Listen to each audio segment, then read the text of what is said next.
Olá, meus amigos, tudo bem? Se você está recebendo esse vídeo hoje, significa que o tema autoconhecimento é importante na sua vida. Eu estou tomando a iniciativa junto com o Grupo Conscienciação, que é uma instituição que tem o fim de despertar o conhecimento, né? Trazer o autoconhecimento para as pessoas. E o nosso propósito aqui é trazer um pouco dos meus estudos, né? Eu estudo sobre os conhecimentos védicos, principalmente sobre Ayurveda e Vedanta.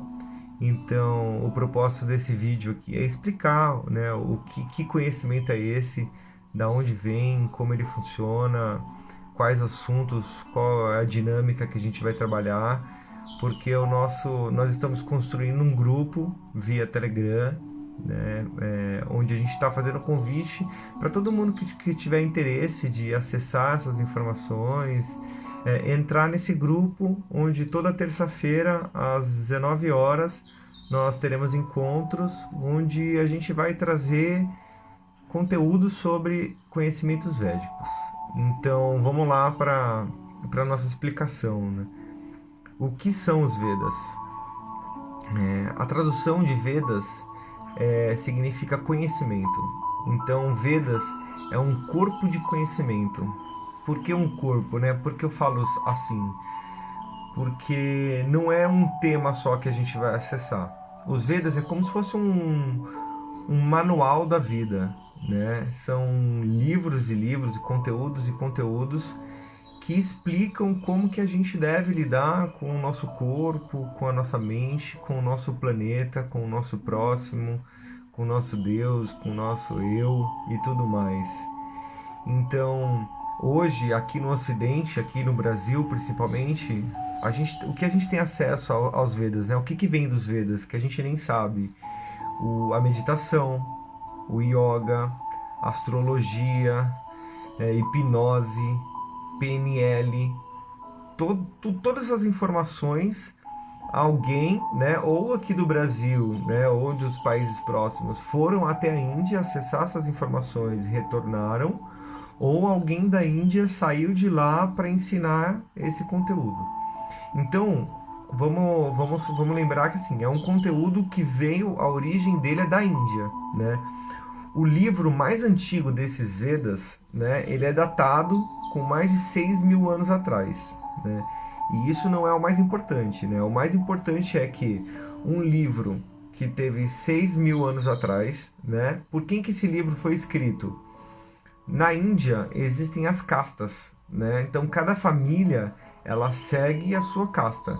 Então, por exemplo, se eu nasci numa família que é comerciante, eu vou ser comerciante, entende? Então, e é uma coisa que vai hereditário, vai passando de pai para filho. Então, cada família tem o seu propósito. E existe as castas dos sacerdotes, das pessoas que dedicam a vida dela pro autoconhecimento, pro estudo sobre a vida. Então, toda essa organização, né, existe uma organização que tem o professor do professor do professor e chega numa cúpula lá, né, a cúpula que determina. Então, o conhecimento ele vem vindo, é um conhecimento de observação, né, observação do ser humano, uma compreensão sobre a vida, sobre o eu, sobre tudo.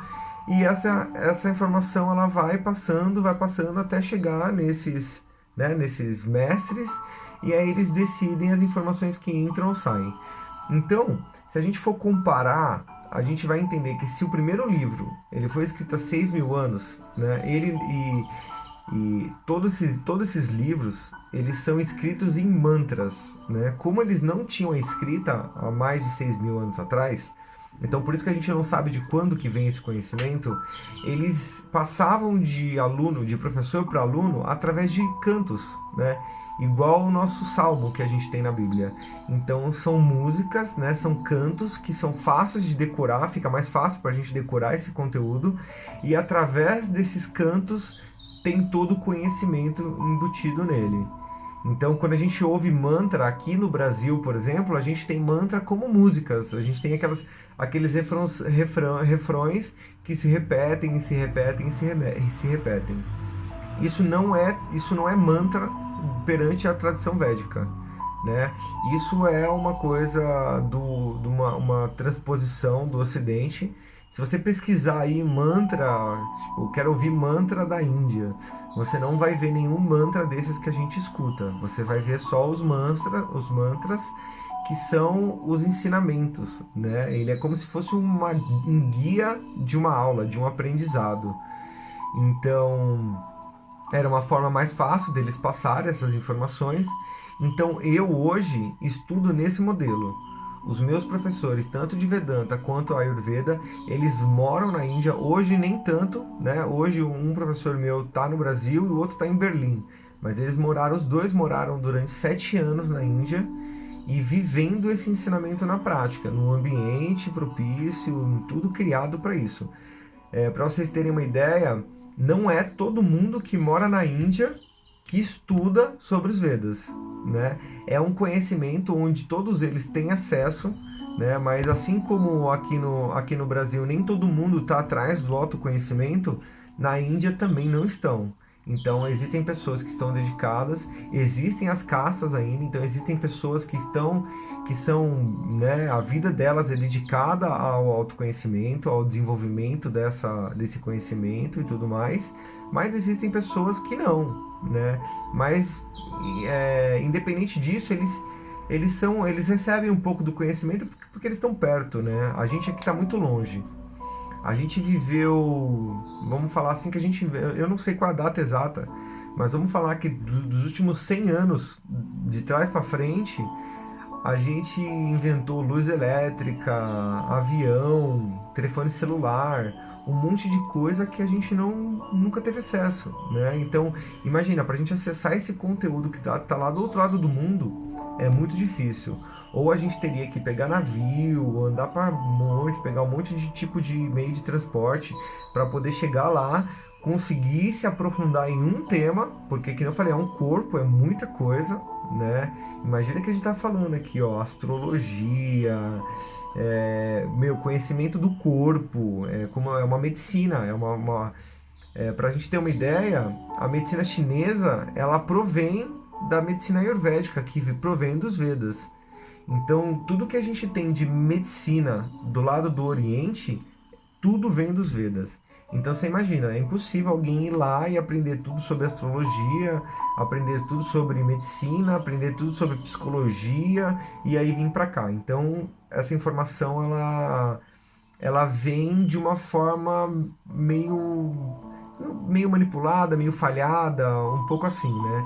Porque você teria que viver, os meus professores viveram durante 7 anos, né, em imersão lá, morando com eles, vivendo, sentindo essa cultura, num lugar especial, porque esses conteúdos eles não são no meio da cidade, né, é numa universidade, é num ashram, é num lugar propício para falar sobre esses assuntos e para que as pessoas consigam aprender. Então, considerando que é um conhecimento de mais de 6.000 anos, que ele é elaborado e feito uma manutenção através dessas castas, dessas pessoas que estão dedicadas ao conhecimento, tendo uma comparação com o Brasil, que tem 500 anos de vida, né, 500 anos de Brasil, a gente tem um conteúdo, um conhecimento que há 6.000 anos ele é atualizado, né? Então, de centenas e centenas de anos, existem atualizações. Não existem atualizações recentes, né? Mas durante esses 6.000 anos, a gente teve diversas alterações. O que é importante para mim que vocês entendam aqui é que não é um conhecimento que escreveram há 6.000 anos atrás e está todo mundo seguindo ele, né? É um conhecimento que ele foi escrito, né? Que esse conteúdo foi escrito a partir de 6.000 anos atrás e ele foi sendo atualizado com o passar dos anos, né? Não que existiam frequências de repostar, não é repostagem, mas de novos livros e tudo mais, mas a cada 1.000 anos, a cada 1.500 anos, tinha uma nova versão, né? E essa versão ela vinha com umas pequenas alterações. Pequenas, porque como é um estudo sobre a vida, né? Sobre o corpo, sobre o eu, sobre o planeta, Não é porque a gente inventou a internet, o avião e o celular que esse conteúdo vai se alterar, né? Ele não muda. Essa compreensão, esse conteúdo todo, esse conhecimento que traz é o entendimento sobre a nossa existência. E ela vai se perpetuar independente do nível de tecnologia que a gente vai chegar, né? Então vamos explicar um pouquinho mais a fundo, né? Então a gente tem os Vedas, né, que é esse corpo de conhecimento, que ele tem várias dessas vertentes que a gente está falando, né? Eu, particularmente falando, eu estudo duas vertentes dessa. Então eu vou explicar sobre as minhas duas vertentes, né? No dia a dia que a gente for conversando, eu posso tirar algumas dúvidas, porque eu estudo há 4 anos, eu sou aluno regular, né, como eu disse, e eu já tinha acessado muita coisa sobre, né, a gente tem aqui como hinduísmo, como a gente conhece o budismo, né, a gente conhece esses nomes, mas eu posso garantir assim que essas informações são muito deturpadas, né? O que é meditação, o que é yoga, né? Para vocês terem uma noção, yoga, aquelas posturas, né? A gente chama aquelas posturas que as pessoas fazem de yoga, né? Essas posturas, elas são asanas, né? Que são posturas. Asanas é meio que uma tradução para as posturas. E yoga, né? É o conhecimento. Yogi é a pessoa que está estudando, né? Que está buscando o autoconhecimento. E a gente recebeu aqui yoga porque a pessoa que trouxe esse conhecimento da Índia, que foi lá para os Estados Unidos, ele se chamava Yogananda, né? E aí ficou yoga, e aí já tinha o yoga, né, dentro do hinduísmo, né, dos Vedas, e aí eles usaram e a gente adaptou esse nome. Então, o que eu gostaria de dizer é que todas essas informações que a gente tem são muito boas, né, são relevantes, realmente trazem o autoconhecimento, despertam a gente para outras coisas, a meditação, acalma a nossa mente, direciona os nossos olhares, conecta a gente com o nosso divino, com o nosso Deus interior, né? Deixa a gente com mais fé, tem muita coisa, muitos benefícios, e o que eu queria dizer é o seguinte: e existem uma imensidão de conteúdo aí, a mais do que, além desse do que a gente tem acesso, e que hoje, graças à internet, né, a gente consegue ter acesso a esse conteúdo, mesmo os nossos professores que são brasileiros, que se abdicaram da vida deles, definiram como objetivo da vida deles aprender e absorver esse conteúdo. Para vocês terem uma noção, o meu professor de Ayurveda, ele saiu daqui do Brasil, ele foi morar na China, porque o objetivo dele era entender aquelas técnicas milenares de autoconhecimento e cura, né? Ele é médico, né? Focado na área da medicina, então ele foi entender e ele acabou caindo na Índia porque os Vedas é a origem de todo o conhecimento da medicina oriental, da China e do Japão e tudo mais. Então ele mudou de novo para a China e foi a fonte disso daí. Então agora eu vou falar sobre as duas frentes que eu vou conversar com vocês, que é a que eu vou trazer conhecimento, que é a que eu estudo e que eu me identifico muito. Vamos começar pelo Ayurveda, né? Ayurveda, né? Ayur significa vida e Veda significa conhecimento, né? Vedas, conhecimento. Então é o conhecimento da vida. O Ayurveda, ele é dividido em 4 vertentes. Mas vamos pensar assim, vamos enxergar o Ayurveda como literalmente uma medicina ocidental, né? Vamos separar, ó. Medicina oriental, desculpa. Medicina ocidental é da Europa para cá, né? E medicina oriental é da Ásia para lá. Então todo mundo que é do Oriente, eles funcionam nessa medicina. Então, qual que é a diferença dela para a medicina ocidental? A medicina ocidental, ela foi criada por causa de pestes, ela foi criada por causa de guerra, né? Então, ela é muito laboratorial, é muito cirúrgica também.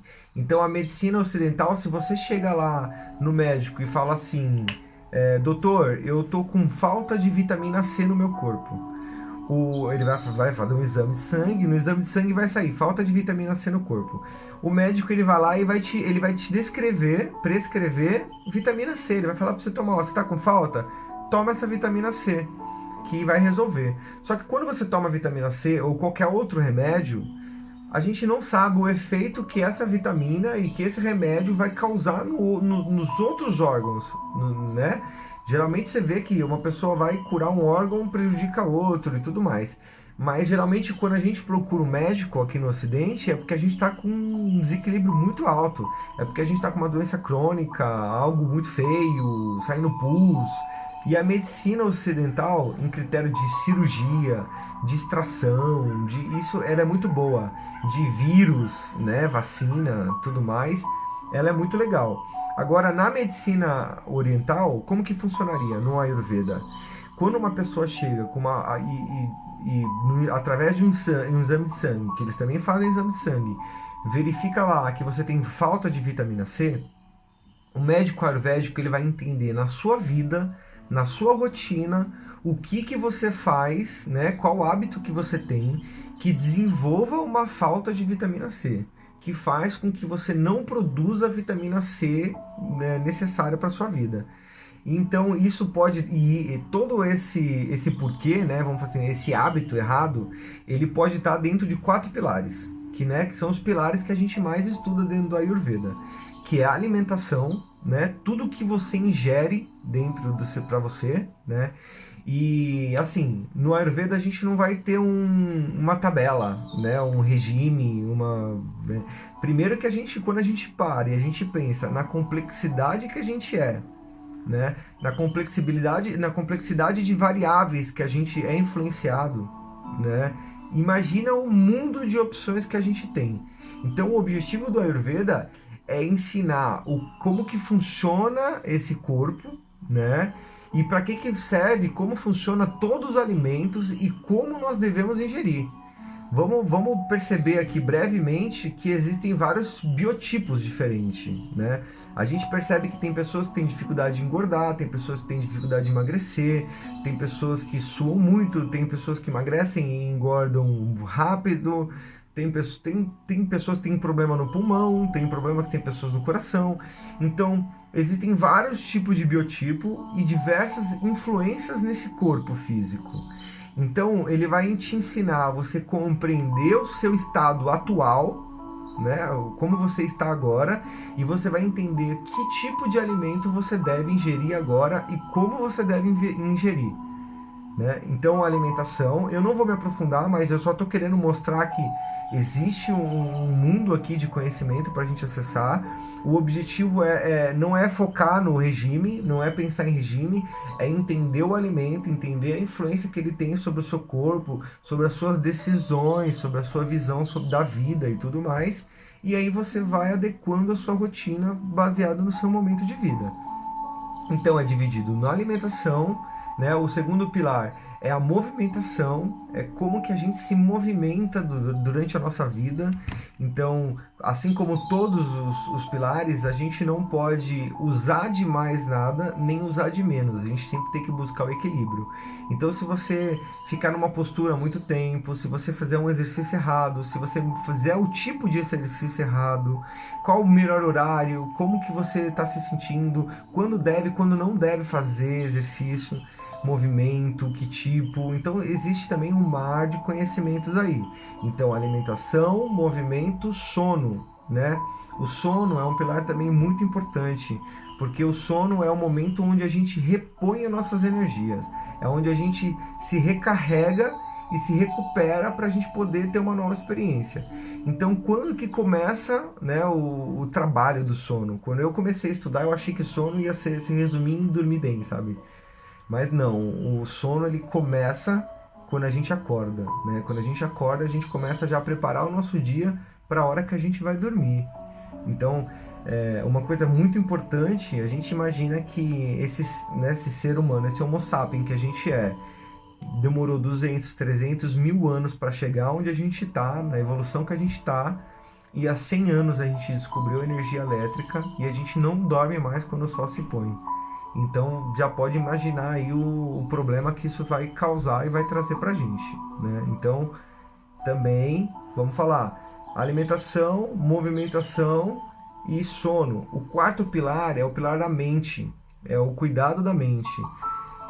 Então a gente vai pegar o quarto pilar, né, do Ayurveda, que é a mente, e a gente vai pular para o Vedanta, que é a outra linha de conhecimento que eu estudo dos Vedas, né, que foi a linha que eu mais me identifiquei e foi daí que surgiu todo o interesse, né, todo interesse por esse conhecimento dos Vedas.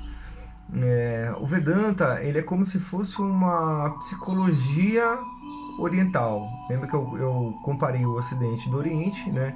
Então, a psicologia oriental, ocidental, que é daqui do Brasil, ela tem esse trabalho do autoconhecimento, mas através do ser, né? Então, a pessoa vai te guiar para você se conhecer, para você entender melhor. E a psicologia oriental, né, o Vedanta, ele vai te trazer a compreensão do ser, a compreensão do eu, né? O que nós somos por trás do que nós acreditamos, né? Vamos imaginar que tudo que a gente vive hoje, tudo que a gente faz, é porque alguém antes da gente fez e ensinou a gente a fazer. Então, se hoje a gente usa camiseta, se come com garfo e faca, se tem uma cultura machista, se acredita que o homem é assim, a mulher é assado, e que a corrupção é isso, e que a raiva é isso, que as emoções é aquilo, é tudo que as pessoas antes da gente acreditou, né, é o que a gente toma como nosso e é a forma que a gente sabe replicar, né? Como eu sempre falo, a gente não consegue entrar numa aula de matemática e sair falando inglês. Então, se a nossa cultura, né, e a gente vai imaginando, quando a gente fala de cultura, a gente imagina os nossos ancestrais. E se você começar a imaginar ancestral de ancestral, a gente vai chegar numa era, numa época, onde as pessoas eram muito ignorantes. A gente tem uma cultura de guerra. Se a gente estuda história, a gente vê na escola que existe muita guerra, né? Que os países foram colonizados, a maioria dos países foram colonizados através da guerra, através da morte, do sangue. E você imagina que quando alguém coloniza um outro país, ele manda os guerreiros, ele manda as pessoas, né, de ignorantes. Então os ignorantes foram colonizando, né? E as pessoas mais cultas e mais inteligentes ficavam no país dele. Então imagina o rei de Portugal conquistando o Brasil, né? Você acha que ele ia mandar a nata do Portugal, falar, vamos lá que a terra é boa. Não, vamos mandar guerreiro, vamos mandar a população que vai lá popular aquilo ali e a gente vai falar que é nosso. Então é mais ou menos assim. Então a nossa cultura, ela vem construída disso, né?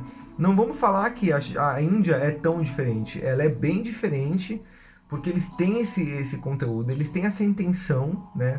A gente também tem aqui diversas religiões, né, que também trazem conteúdo, tá? Os Vedas não é uma religião. Dentro dos Vedas tem a parte ritualística, né? Tem a parte ritualística igual uma igreja, mas ele mostra os benefícios que a fé, que o acreditar, que o ritual de fazer. Então a gente não faz uma oração assim à toa. Quando a gente faz assim, a nossa mente ela entra num estado de oração. Então se toda vez que eu vou fazer uma oração eu faço assim, toda vez que eu faço assim, a minha mente entra num estado de oração. E isso faz com que eu tenha um melhor aproveitamento dessa oração, onde eu possa usar a minha fé, usar a minha devoção. Então isso é muito bom. E a gente vê isso tanto no hinduísmo, quanto no catolicismo, no cristianismo, em todo lugar a gente vai ver sempre uma posição, uma postura, algo que simboliza e que vira a nossa chavinha, né?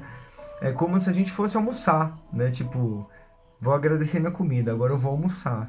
E quando a gente fala eu vou almoçar, quando a gente para e olha pro prato e fala vou almoçar, eu tô presente aqui almoçando, o nosso corpo ele se prepara para se alimentar. Então a gente tem uma boa digestão, a gente tem uma boa aproveitamento daqueles vitaminas, daqueles minerais, né? É só a gente imaginar que quando a gente está muito agitado, quando a gente está com a cabeça agitada, a gente não consegue comer, né? Quando a gente fala assim, tô digerindo alguma coisa aqui, a gente não consegue digerir embaixo, né? Então, a gente vê que tudo isso daqui é uma coisa só. E esse conhecimento do Vedanta, ele vai te explicar, ele vai te ensinar, tipo, como que funciona essa máquina, como funciona essa mente, o que você é antes de tudo isso que você acredita ser, né? Qual que é o real. E como que a gente vai ter uma vida em harmonia, que esse é o objetivo do conhecimento, né? O conhecimento, ele vem para sanar, para resolver as nossas ignorâncias, para que a gente tenha uma vida em harmonia. Então a gente não necessariamente precisa do conhecimento para a gente poder sobreviver, né? Para a gente poder viver. Mas para a gente poder ser feliz, a gente tem que ter uma vida em harmonia. E para a gente ter uma vida em harmonia, a gente não pode ter desequilíbrios. Todo desequilíbrio é uma prova que nós não estamos em harmonia. Então o Vedanta tem o propósito de trazer essa harmonia na nossa vida, através do conhecimento. E o que eu vou trazer aqui nesse grupo, né, e o que eu vou trazer são conhecimentos. Então basta você entender o que é esse conhecimento védico, né, que essa live aqui é justamente para você poder entender o que é isso, porque eu vou trazer conhecimentos fracionados. Então, nenhum conhecimento você precisa entender sobre tudo ou precisa tomar como verdadeiro, né? Basta você ouvir, absorver e refletir sobre isso. E com o tempo, esses ensinamentos, com o tempo não, tá? Né? Desde a primeira vez, pelo menos para mim foi assim, já fez muito sentido. E quanto mais eu acessei, quanto mais eu me interessei, quanto mais eu me aprofundei, mais a minha vida foi mudando. E quando a minha vida foi mudando, o meu mundo foi mudando. As pessoas ao meu redor foi mudando e eu fui tendo uma outra experiência nessa vida. Então, o meu propósito nesses encontros, né, aqui junto com vocês, é para trazer um pouco desse conhecimento que mudou muito a minha vida, né? Que eu absorvo ele de uma forma muito tradicional, que deve haver uma dedicação, né, muito, muito grande. Eu quero trazer de uma forma mais simples, né, em pequenas pílulas, em pequenos bate-papos. Eu quero trazer esses conhecimentos para vocês e quero ouvir vocês também. Eu quero que vocês evoluam e cresçam e façam parte desse movimento. Eu quero trazer esse conhecimento lá da Índia, eu quero trazer para cá de uma forma nossa, de uma forma linda, onde a gente construa amor, onde a gente traga mais presença na vida das pessoas e que nós pudemos ser mais felizes. Eu gostaria que vocês agora parassem um pouquinho e se imaginassem sem desequilíbrios, sem eco na cabeça, sem questionamentos, sem julgamentos, né? Tudo isso que faz mal para você no seu dia, tudo isso que faz mal para você no seu dia, mesmo que seja um pouquinho, é uma ignorância nossa. Não existe motivo para a gente sentir assim. Foi porque criaram a gente para ter essas dependências, para ter esses maus hábitos, essas más intenções, né? Sentimentos não são bons nem ruins. O que a gente faz com eles é que vai determinar se ele é bom ou ruim pra gente. Mas ele tem um propósito na sua vida. Ele está te dizendo algo e você já está vivendo isso. Então você precisa entender o que isso quer dizer e qual é o melhor direcionamento que você vai dar para ele. Então eu espero contribuir muito na vida de vocês. Eu espero alcançar a capacidade, a humildade de transmitir esse conhecimento para vocês e que isso possa fazer muito efeito na vida de vocês e que juntos nós possamos alcançar ainda mais pessoas. Gratidão a todos. Eu espero muito ver vocês mais pra frente. Obrigado.